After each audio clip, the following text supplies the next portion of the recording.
반갑습니다, 여러분. 한 주간 동안 수고 많으셨죠?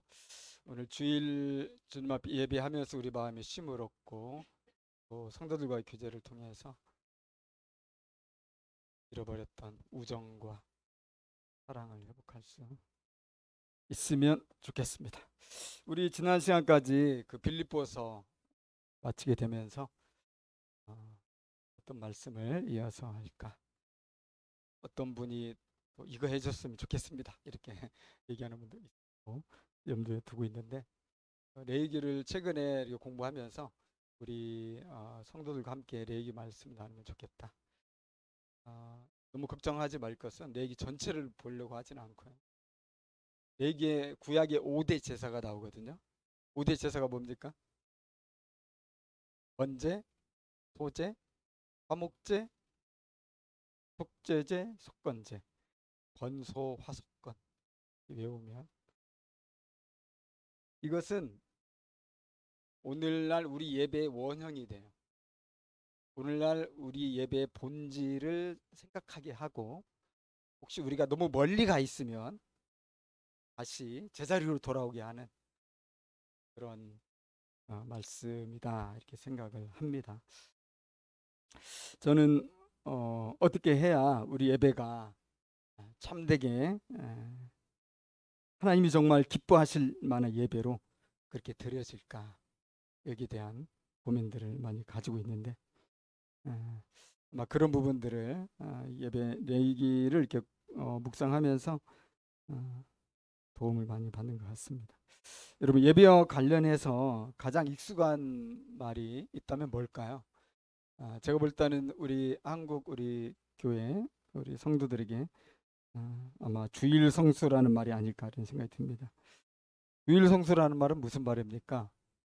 일요일 날은 주의 날이다, 그런 뜻이죠. 주일. 그리고 성수는 거룩하게 지킨다. 뭐 거룩한 물이 아니라 주일을 굉장히 특별하게 하는 말이에요, 주일 성수. 근데 이 말에 좀 이제 어떤 그 문제가 좀 있을 수가 있는데, 원래 주의 날이란, 성경에 이제 주의 날이란 말이 종종 등장하는데, 주의 날은 일요일을 가리키는 말이 아니고 원래 하나님이 심판하시는 날, 예수님이 다시 오시는 날, 그 날이 주의 날입니다. 엄밀히 말해서 주일은 주님이 오셔서 우리 세상을 심판하시고 영광을 받으시는 사실은 마지막 날이라고 볼 수 있는 거고, 구약의 선지자들은 그런 차원에서 주의 날에 대하여 얘기를 했었죠. 그 다음에 거룩하게 지킨다, 이런 건데, 구약에는 거룩하게 지키는 날이 딱 한 날이 있었죠. 안식일 날. 안식일 날은 구별하게 하신 날이고 거룩하게 하신 날이고 복되게 하신 날이다, 그렇게 얘기했는데, 이제 교회에서는 이제 예배가 요즘 많이, 요즘도 그렇고 예전에도 그렇고 잘 안 지켜진단 말이에요. 주일날 이제 경제 활동이 막 일요일까지 이루어지면서 주일에 교회를 안 나오는 사람들이 많아지는 거예요. 이제 이런 부분이 문제가 되기 때문에 주일 성수다, 이런 말을 이제 많이 하게 되었던 것 같고, 그러니까 주일 성수란 말이 본래적으로는 사실은 좋은 뜻을 가지고 있어요. 선으로 시작된 말이에요. 예배 빠지지 말고 예배를 잘 드립시다. 아무리 바쁘고 아무리 뭐 우리가 복잡해도 그래도 주일은 하나님 앞에 나와서 우리가 예배 드려야 되지 않겠습니까? 그런 차원으로 시작된 거니까 본인은 잘못된 게 아닌데, 그럼에도 불구하고 이 말이 이제 심각한 부작용을 가져온다는 거죠. 아까 말씀드린 것처럼 이 주일 성수함으로써 일요일 날을 매우 구별된 날로 만들어 버렸어요. 그리고 일요일 날이 굉장히 거룩한 날로 만들어졌어요. 그리고 이제 주일 성수를 강조하면서 주일 성수를 안 지키면은, 주일 성수를 안 하면 이제 벌 받는 것처럼 느껴져요, 일반 성도들이. 그리고 왠지 받아야 될 복을 못 받을 것처럼 느껴지고, 왠지 죄를 많이 지은 것처럼 이렇게 느껴질 수 있어요. 그리고 그건 뭐냐면, 주일 성수란 말이 어느덧 우리에게 율법이 되었다는 거예요. 율법이 되면 안 되잖아요. 그런데 율법이 되었어요. 지키면 복 받고 안 지키면 복 받지 않는 게 율법의 그 근본 그런 핵심이잖아요. 그래서 이제 반대적으로 어떤 현상이 생기냐면은 이 주일 말고 평일이라는 개념이 생겨나는 거예요. 그 평일은 주일이 아니기 때문에 거룩한 날이 아니 되겠죠. 그러니까 평일을 성수할 필요는 없겠죠. 평일 성수란 말 들어봤습니까? 평일 성수란 말 없죠. 아, 이게 왜 문제가 되냐면 주일 성수 때문에 그렇게 되는 거예요. 주일 성수 하다 보니까 그래 주일은 거룩한 날이고 주일은 교회 예배드려야지. 그러면 평일은 그렇게 안 해도 되네. 평일은 주의 날 아닌가?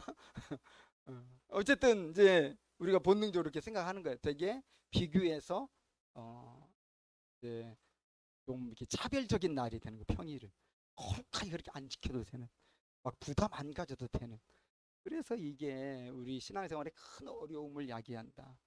성속 이원론을 이 성속 이원론이 작동하는 계기가 돼요. 주일은 거룩하고 평일은 거룩하지 않거나 덜 거룩하거나 그렇게 뭐 예배 심정으로 안 해도 되는 편한 날. 예수님 십자가에 죽으셔가지고 부활하셨어. 예수님 안에서 모든 날이 다 구속을 받았어. 신약 시대는 모든 날이 거룩한 일주일이 다 거룩하고요. 365일이 다 거룩하고요.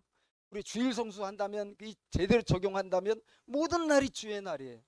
모든 날이 예수님 안에서 주의 날이고 거룩한 날이고 우리가 주일 일요일 날 모여서 예배드리는 것처럼 평일 날에도 그렇게 그런 마음으로 우리가 예배하는 자가 되어서 노동을 하고 예배하는 자가 되어서 육아를 하고 예배하는 자가 되어서 사회생활을 하고 그렇게 할 때 이것이 하나님께 영광이 된단 말이죠. 우리가 선교적 교회라고 할 때는 사실 그 부분을 굉장히 중요하게 강조하는 거잖아요.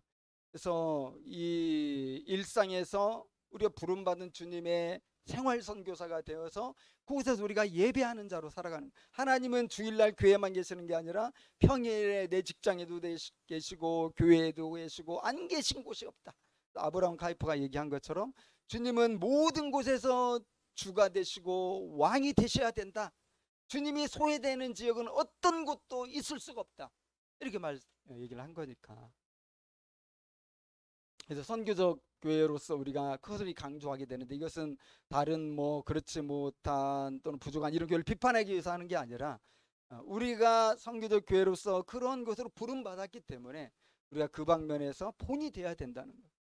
그래서 우리는 일요일도 강조하지만 사실은 평일은 일요일보다 7배가 더 중요하다고 할 수 있겠죠. 6배가 더 중요하다고 할 수 있겠죠.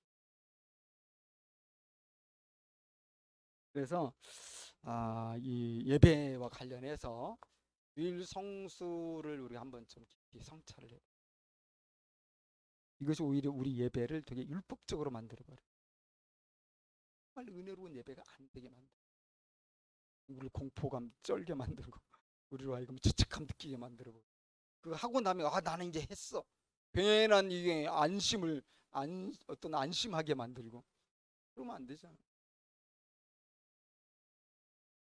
이렇게 예배 관련해서 주일 성수 개념이 있다면 그 반대로 또 이런 게 있어요. 3년간에 우리가 코로나 시국을 거치면서 예배가 너무나 편하고 자유롭게 드릴 수 있는 이런 이제 개념이 확산되기 시작한. 물론 그 전에도 온라인 예배라는 게 있었지만은 이제 불가피하게 온라인 예배를 사실 드려왔다면 코로나 시국을 거치면서는 이제 뭐 얼마든지 이렇게 예배해도 되네. 이렇게 예배해도 되게 좋네. 뭐 은혜롭네. 편하고 너무 정말 자유롭고 남의 눈치 안 보고 예배 드릴 수 있네. 그러면서 이제 온라인으로 드리는 영상 예배 이게 되게 이제 확산이 되고 예배가 쉬워졌어요. 영상만 틀면 어디에 있든 언제 있든 그냥 예배가 되는 거죠. 그게 사실은 이제 그 팬데믹 시국이었으니까 이해가 되고 또 그렇게 할 수 있는 거죠. 그럼에도 불구하고 이게 이제 우리의 예배의 어떤 개념에서 굉장히 중요한 자리를 차지하게 될 때 예배가 그 본질을 잃어버리고 또 하나님께 기쁨이 되지 못하는 진짜 예배가 되지 못할 수 있다는 겁니다. 여러분 예배라는 것은 하나님을 기쁘게 해드려야 되는 그 예배가 되어야 되잖아요. 이것이 예배의 가장 중요한 핵심이고요. 하나님을 기쁘시게 하고 하나님께 영광이 되는 그런 예배가 되어야 되거든요. 그런데 이 하나님을 기쁘게 해드려야 될 예배가 어느새부터 내 만족을 위한 예배가 된 거죠. 그리고 우리 흔히 하는 말이 예배 좋았어, 예배 안 좋았어, 별로, 이런 말, 이게 뭡니까 지금? 자기가 중심이 되는 거예요. 예배의 중심이 하나님이 아니에요. 내 감정이에요. 내 기분이 좋으면 오늘 예배 짱 아주 좋았어, 나 이 교회 계속 다닐 거야. 오늘 기분이 나쁘면 뭐 예배가 저래, 나는 다른 교회 알아봐야 되겠어. 자기가 항상 중심이 되어서 자기 만족을 위해서 예배를 드리는 일들이, 특히 온라인 이제 이 예배가 더 확산되면서 더 이게 커졌다, 이런 생각이 안 들 수 없고, 또 많은 경우에 보면은 예배를 할 수만 있으면 우리가 짧게 드리기를 원하고, 할 수만 있으면 편하게 드리기를 원하고, 할 수만 있으면 빨리 끝나고 이제 그거 예배 이후에 그 할 일을 또 하고 싶어하는, 예배가 그냥 어쩔 수 없이 드리는 그런 것이 됐기 때문에 그렇죠. 그래서 하나의 그냥 신앙 또는 교회 생활의 그 행위로 이렇게 왜곡이 되었다, 그렇게 생각할 수가 있습니다. 그래서 요즘 예배가 극단적이에요. 율법적으로 주일 성수를 하든지 자기를 위해서 예배를 보든지 하는 거죠. 이런 시대에 우리 교회는 참된 예배를 드렸으면 좋겠다, 그런 마음을 가지고 이 5대 제사를 살펴보고자 하는 겁니다. 먼저 1절 한번 읽어보겠습니다. 여러분 1절 보십시오. 여호와께서 회막에서 모세를 부르시고 그에게 말씀하여 이르시되, 레위기가 어떻게 시작이 되냐면 회막에 계시는 하나님께서 모세를 부르시는 것으로 시작합니다. 부르신 이유는 2절이 나오는 것처럼 여호와께서 이 모세와 그 이스라엘 백성들에게 제사를 통해서 하나님께 나오는 법을 가르쳐 주기 위해서 그렇게 하신 거죠. 여러분, 출애굽기가 어떻게 끝나는가 잠깐 우리 볼 필요가 있는데, 이제 하나님께서 모세에게 내가 거할 성막을 지으라고 했죠. 그래서 모세가 하나님이 가르쳐 주신 그 치수 그대로 아주 완벽하게 해가지고 성막을 완성했고, 성막을 완성했을 때 하나님의 임재가 막 이게 거룩하게 그곳에 있었는데, 아무도 이 성막에 갈 수가 없었어요. 그 당연한 거 아닙니까? 하나님은 너무나 거룩하신 분인데 그 하나님이 저 이 지극히 높은 영광 가운데 계시다가 이 땅에 내려왔으니까 그 영광이 얼마나 크겠어요. 그러니까 아무도 그 하나님께 갈 수가 없고, 심지어 모세도 못 가는 거예요. 그러니까 하나님 편에서 하나님은 이스라엘 백성들과 정말 친구처럼 지내고 싶은데, 어떻게 하면 이 장벽을 깨버리고 어떻게 하면 그 관계를 이어질 수 있을까? 그래서 하나님께서 말씀하시는 것이 제사의 방식을 얘기해요. 그래서 모세를 불렀어요. 모세를 불러가지고 너희는 나에게 나오기를 원하고 나와 교제하기를 원하는 사람은 이렇게 나를 드려라. 그래서 여러분, 이 예배는 우리 인간이 만든 게 아니라는 걸 알 수 있죠. 하나님이 만드셨어요. 하나님이 직접 말씀하시고 우리가 하나님을 만날 수 있는 길을 은혜 가운데 열어주신 거예요. 그러니까 이 예배로 우리를 부르셨다는 것은 얼마나 큰 이게 복이고 얼마나 또 큰 은혜고 얼마나 큰 우리를 향한 하나님의 사랑과 배려인지 알 수가 있습니다.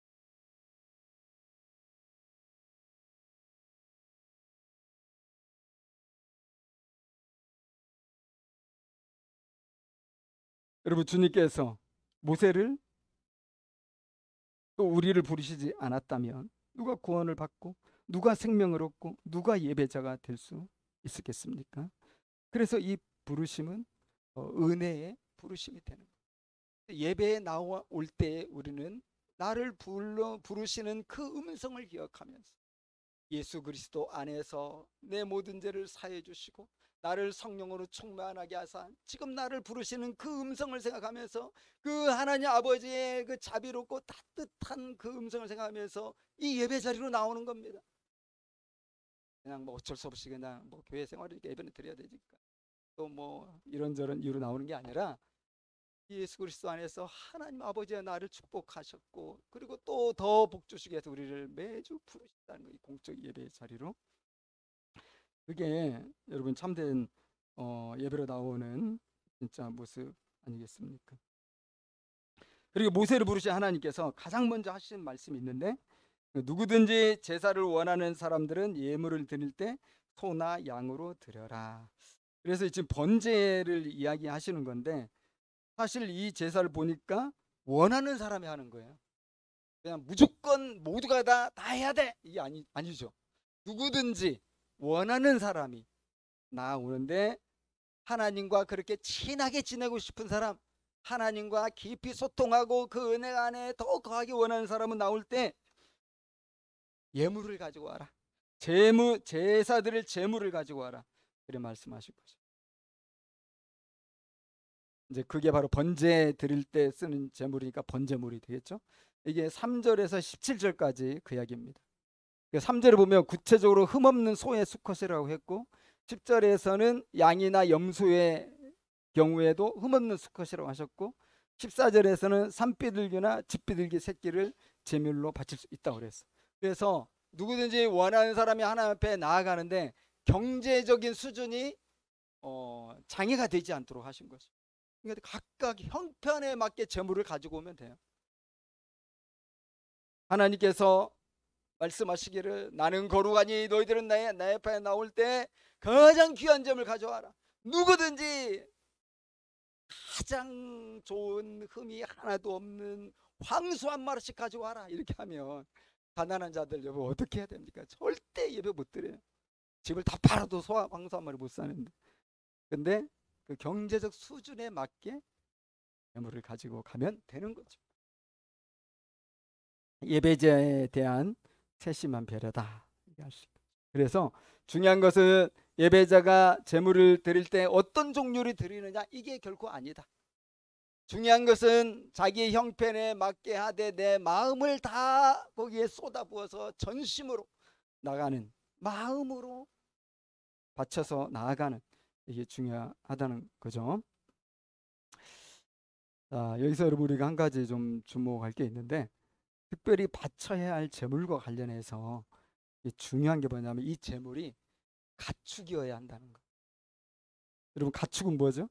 가축은 집에서 기르는 짐승들이죠.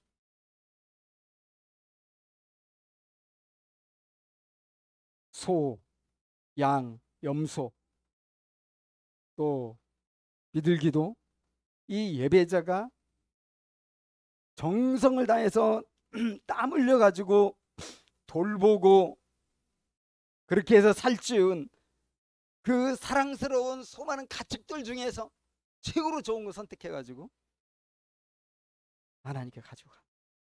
이 말이 무슨 뜻입니까? 아무리 소 100마리, 1000마리, 1000번제로 제물을 바쳐도 그것이 내가 키운 가축이 아니라 남의 것을 빼앗아서 바친다든지, 누구를 막 겁박해가지고 압력을 줘가지고 바친다든지,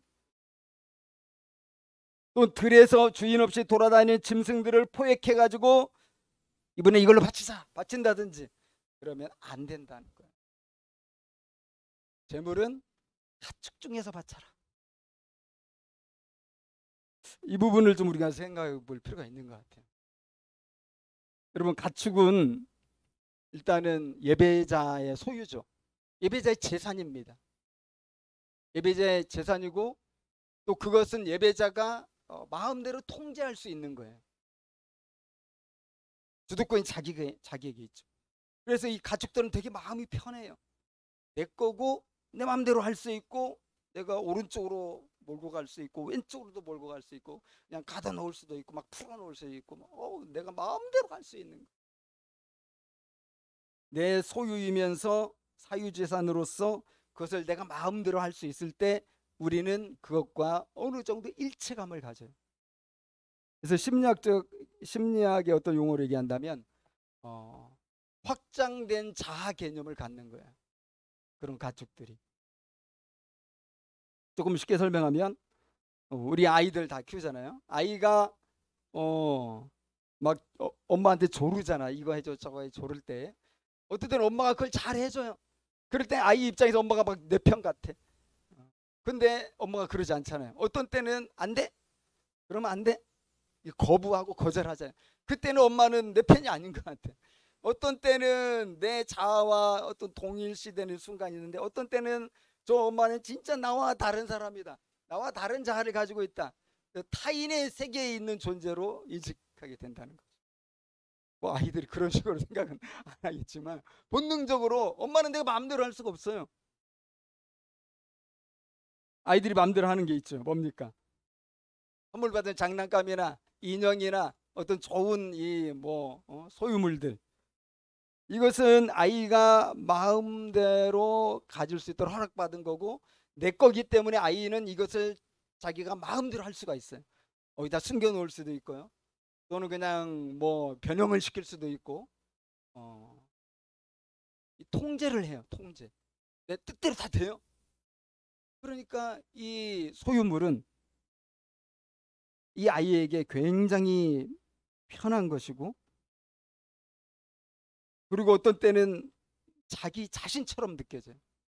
그러니까 아이의 자아가 이 소유물에 확장이 된 거죠.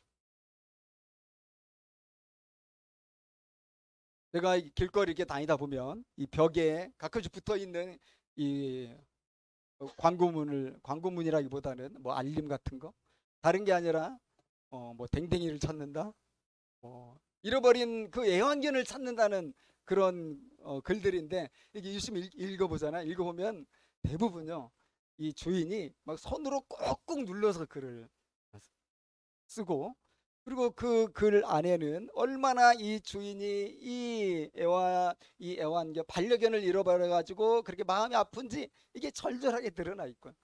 또 얘를 찾아야 내가 정말 편한데, 내가 살 수 있는데 제발 도와달라. 더 나아가서 연락해주면 반드시 살해하겠다. 이 주인의 입장에서 이 반려견은 자기 잃어버린 자 같은 개념이에요.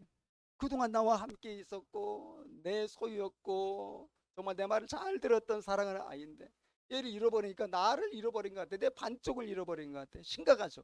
어떻게든 찾아야 되기 때문에 막 온갖 정성을 다 드리는 것입니다. 여러분, 하나님께서 가축 중에서 그것도 흠없는 것으로 바치라고 하셨습니다. 이것은 바로 예배자 자신을 바치라고 하는 말이라는 거죠. 이미 우리의 확장된 자아로 존재하는, 우리가 그렇게 예배자가 그렇게 애지중지하는 가장 귀한 것을 드리라는 것이겠습니다.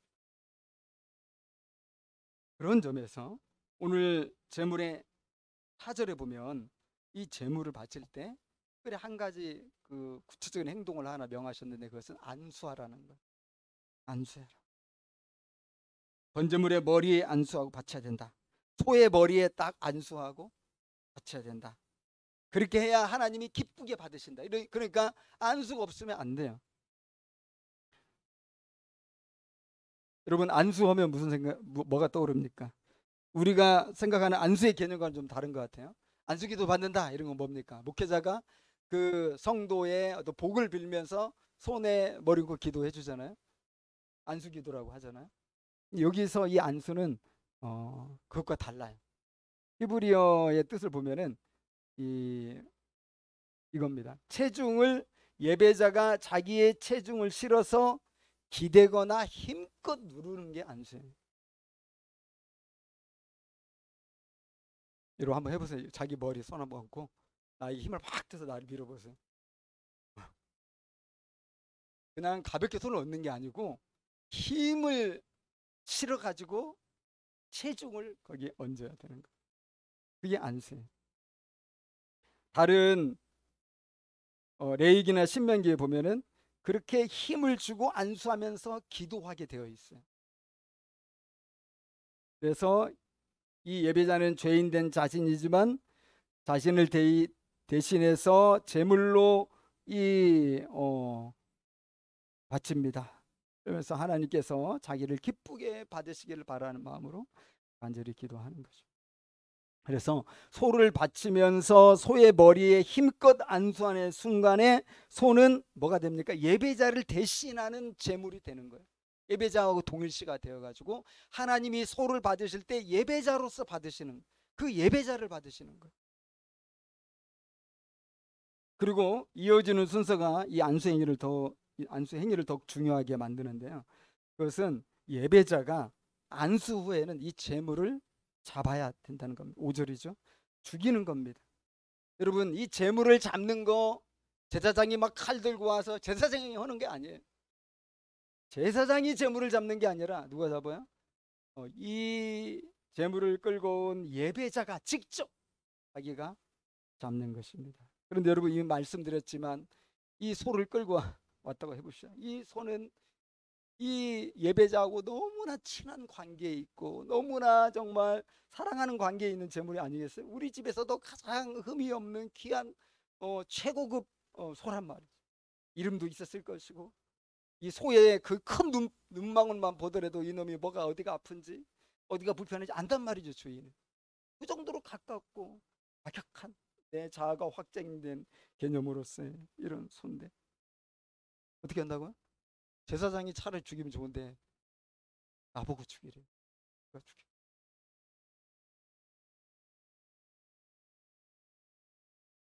가죽을 벗겨.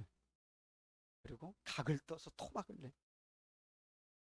여러분, 예배자는 거기까지 어떻게 하든지 정말 해내야 돼요. 막 눈물 콧물 다 흘리면서. 그랬을 것 같아요. 여러분, 이 소가 염소나 양이 죽으면서 그냥 얌전히 죽었겠어요? 얼마나 하늘이 찢어질 것 같은 그런 비명을 많이 냈겠습니까? 그렇게 밤낮 없이 정성을 다해 길렀던 그 가축들이 비명을 지르면서 죽어갈 때 이 예배자의 마음이 어떠했겠냐 하는 것입니다. 아마도 그 시간만큼은 예배드리는 이 사람이 가장 이 고통을 느끼는 순간이었습니다. 그렇게 이 구약의 제사는 사실은 이 괴로움을 동반합니다. 제물이 죽어가면서 피를 쏟아요. 그럼 제사장이 그 피를 소중하게 잘 담아가지고 5절에 보면 나오는 것처럼 회막문 앞 제단 사방에 뿌립니다. 그리고 제사장들은 각 뜬 것과 머리와 기름 그리고 물로 씻은 내장과 정강이 그 전체를 제단 위에서 불살라 하나님께 올려드리죠. 그럼 이것이 하나님께 향기로운 냄새가 된다. 번제는 뭐냐면 전부를 다 불살라 태우는 거예요. 다른 소제나 화목제나 속제제, 속건제는 다 안 태워요. 일부만 태워드리고 나머지는 제사장이 가져요. 그리고 레위인들이 가져요. 자기들의 재산이 돼요. 그걸로 양식을 해결하고 그걸로 삶을 살아요. 그런데 이 번제는 하나도 남기지 않아요. 모두 다 전부 태워서 하나님께 올려드린다. 영어 성경에 보면 아로마라고 아로마 향이 하나님께 올라간다. 이런 점이 13절과 17절에서도 제물은 다르지만 방식은 똑같죠. 반복되고 있습니다. 여러분, 다시 생각해 봅시다. 안수를 하면서 나와 동일시가 된 제물이, 그 제물을 내가 죽이고 가죽을 벗긴 후에는 제사장이 모든 장기를 포함해서 불로 태워 바칩니다. 그래서 우리는 이 번제의 진정한 성격을 우리가 알게 되는데, 그것은 우리가 이 제물을 바치는 게 아니라 예배자의 전부를 바치는 거라는 것을 우리가 깨닫는 거죠. 비록 죄인으로서 부끄러운 사람이지만 그 제물 덕분에 하나님께 받아들여지고 예배자 자신이 거룩한 산제물이 되어서 하나님께 연락이 되는 것입니다. 원래는 그 예배자가 죽어야 돼요. 그런데 제물이 대신 나와 똑같이 동일시된 제물이 대신 죽어서 하나님이 나를 바라보시면서 받아주시고 교제가 일어나는 거예요. 저는 이 지점에서 예수님의 그리스도의 이 복음을 만나게 되는 거죠. 여러분, 바울이 로마서에서 이렇게 말했습니다. 6장 3절을 보면 무릇 그리스도 예수와 합하여 세례를 받은 우리는 그의 죽으심과 합하여 세례를 받은 줄을 알지 못하느냐. 5절. 만일 우리가 그의 죽으심과 같은 모양으로 연합한 자가 되었으면 또한 그의 부활과 같은 모양으로 연합한 자도 되리라. 여러분, 예수님께서 하나님의 어린 양이 되신 거잖아요. 그래서 희생 제물로 우리를 위하여 하나님께 바쳐졌어. 십자가에 죽으시고 피 흘리시고 그렇게 되셨죠. 하나님이 아들에게 그것을 말씀하셨고, 아들 예수님은 죽기까지 복종하셔서 그 제물 되심을 감당하셨습니다. 여러분, 우리가 그런 예수님을 믿는다는 거잖아요. 그런 예수님을 믿는다는 건 뭐냐? 이 믿음의 역사는 내 힘으로 되는 게 아니라 하나님의 선물이라고 그랬거든요. 성령께서 우리로 하여금 예수님을 믿도록 이렇게 역사해 주셔서 우리가 믿는 건데, 이 믿는다는 건 뭐냐면은 이 어린 양이신 예수님의 머리에 우리가 힘껏 손을 눌러 우리 자신과 동일시를 한다는 것입니다. 이게 바로 믿는다는 거예요. 그래서 예수님과 내가 하나가 되는 거예요. 우리를 위하여 희생제물로서 어린 양으로 피 흘려 죽으시는 그 예수님께 우리가 힘을 써서 안수를 하는 거예요, 머리에. 그러면 예수님과 우리가 하나가 되는 거고요.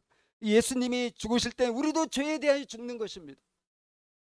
예수님이 다시 살아나실 때 우리도 다시 살아나는 거예요. 이게 바로 연합의 원리.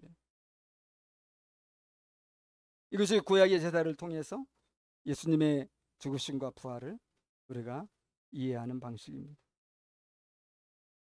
11절 보면 이와 같이 너희도 너희 자신을 죄에 대하여는 죽은 자요 그리스도 예수 안에서 하나님께 대하여는 살아있는 자로 여길지어다. 사실 여러분, 예수님은 가축처럼 절대 우리의 소유물은 될 수 없는 분이잖아요. 도리어 우리가 그분으로부터 지음받은 피조물입니다. 그런데도 예수님은 아버지의 뜻을 따라서 마치 저와 여러분의 어린 양처럼 우리 죄를 다 담당하시고 우리 자신처럼 되어서 십자가에 피 흘려 죽으신 거예요. 이것이 바로 복음의 은혜고 십자가의 은혜고 구원의 은혜입니다. 사랑하는 여러분, 오늘날 우리가 하나님을 예배하는 자로 살아간다는 것은 이런 놀라운 구원의 은혜에 영원토록 감사하기 때문이죠. 그럼 우리 예배는 어떻습니까? 우리가 무언가를 더 받으려고 나오는 게 아니에요. 아직도 부족한 게 많아가지고 주님께 요청하려고 예배 나오는 게 아닙니다. 더 받을 것이 있어서 내가 예배 못 드리면 못 받을 것 같기 때문에 불안해서 나오는 게 아닙니다. 그 감격적인 구원을 깊이 묵상하며 우리 자신을 살아있는 번제물로 기쁘게 바치기 위해서 이 예배 자리로 우리가 나오는 거죠. 우리는 구약의 번제처럼 가축을 가지고 가서 죽여가지고 피 흘릴 필요는 없는 거죠. 히브리서 9장에서 얘기하고 있는 것처럼 이미 예수님께서 단 한 번의 이 제사로 영원한 제사를 이루셔서 다시는 제사할 필요가 없게 되었어요. 이제 우리가 소는 또 양과 염소는 가지고 가지 않지만 이미 우리는 예수님 안에 연합되어 있기 때문에 우리는 이제는 그 은혜를 잊지 않기 위해서 상징적으로 우리의 삶에 있어서 가장 중요한 걸 가지고 우리가 예배 자리로 나아가는 거죠. 여러분, 우리 삶에 있어서 가장 중요한 것이 뭡니까? 여러분이 뭐가 가장 중요합니까? 네, 너나 할 것 없이 그것은 돈입니다. 우리는 돈을 벌려고 한 달 동안 죽어라고 일을 합니다. 그리고 계좌가 채워지면은 되게 기쁘고, 예상보다 많이 채워지면 엄청 기쁘고, 예상보다 적으면 화가 나고, 그래서 옮겨야 돼 말해야 돼 당장히 그러고. 소중한 돈이죠. 그러니까 우리는 예배 자리에 나올 때 이 우리 형편에 맞게 우리가 소중하게 번 돈 가운데서, 이게 바로 우리의 가축이죠. 그 가운데서 나와 동일시하는 마음으로 번제물 바치듯이 바치는 것입니다. 여러분, 이것이 바로 예배의 무게고 예배의 영광이라고 할 수 있어요. 그래서 우리 하나님께서는 예수님 안에서 우리의 전 존재를 받아주시는 것입니다. 일찍 바울은 우리의 예배가 살아있는 제물로 하나님께 드려지는 거라고 증거했죠. 로마서 12장 1절 보니까 너희 몸을 하나님이 기뻐하시는 거룩한 산제물로 드리라. 이는 너희가 드릴 영적 예배니라. 사랑하는 여러분, 우리는 예배를 드릴 때 어떤 마음가짐으로 드려야 하겠습니까? 율법적인 그런 마음으로 드리면 안 될 것입니다. 또는 자기 만족을 위해서 예배를 드려도 안 되겠죠. 나를 위한 희생제물 되어주신 그 예수님을 생생하게 기억하면서 그 피를 묵상하면서 우리 자신 전부를 불살라 태워드리는 심정으로 이렇게 여러분 우리가 주일 예배를 드려야 될 것 같습니다. 하나님께서 우리를 부르셔서 친히 명하신 이 번제 예배에서 우리가 끝으로 생각해야 될 부분이 있습니다. 그것은 예배의 참여입니다. 우리가 살펴봤지만 당시 제사에서는 제사장들의 역할이 그렇게 많지가 않아요. 제사장들은 제물의 피를 제단에 뿌리는 걸 합니다. 그리고 마지막에 제물을 불사르는 걸 제사장이 하죠. 그 외에는 다 예배자가 해요.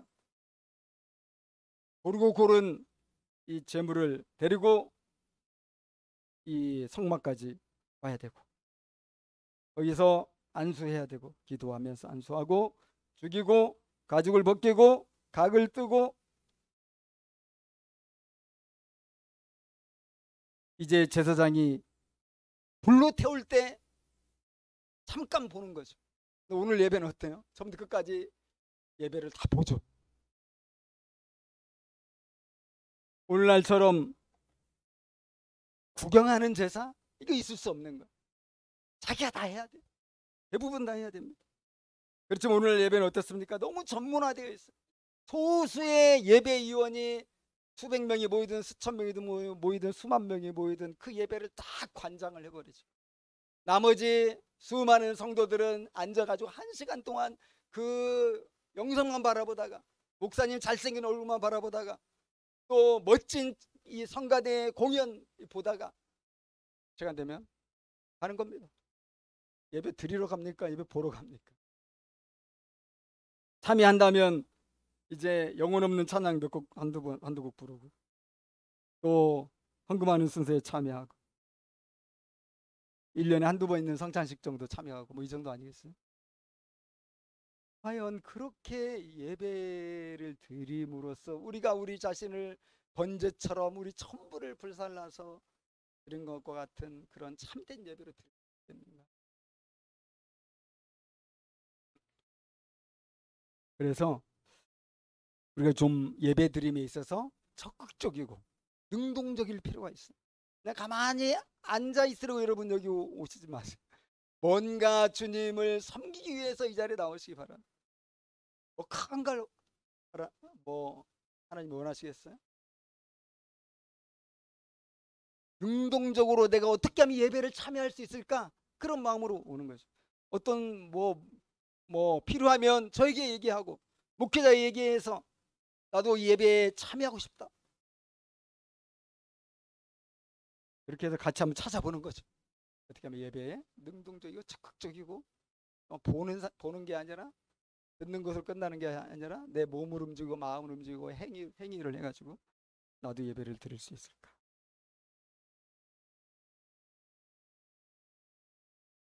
끝으로 3절을 우리가 기억해야 될 것 같습니다. 여호와 앞에 기쁘게 받으시도록 들을지니라. 그래서 모든 예배는 하나님께 기쁘게 내 만족이 돼서도 안 되고 율법적으로 드려서도 안 되고 이미 다 이루신 하나님의 그 구원의 은총과 감격 속에서 기쁨과 즐거움으로 나와서 우리가 전심으로 바쳐 드릴 때 우리 하나님이 향기로 받으신다. 여러분 우리가 그런 예배 드려야 되지 않겠습니까?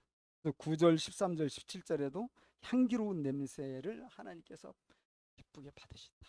벌써 있잖아요. 그래서 이제는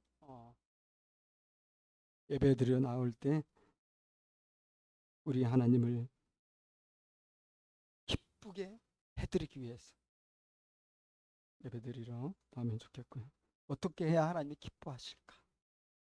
나에게 베푸신 은혜를 우리가 잊지 않고 또 그 하나님의 말씀을 우리가 마음으로 영접하고 우리가 어떻게 순종할까 고민한다면 이것이 정말 주님을 큰 기쁘게 하시는 예배가 되겠죠.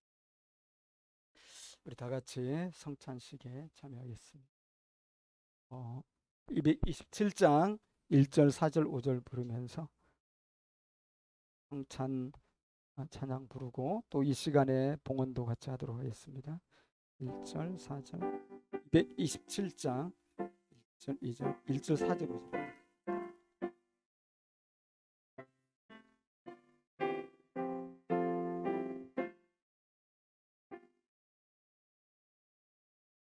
주 앞에 성찬하기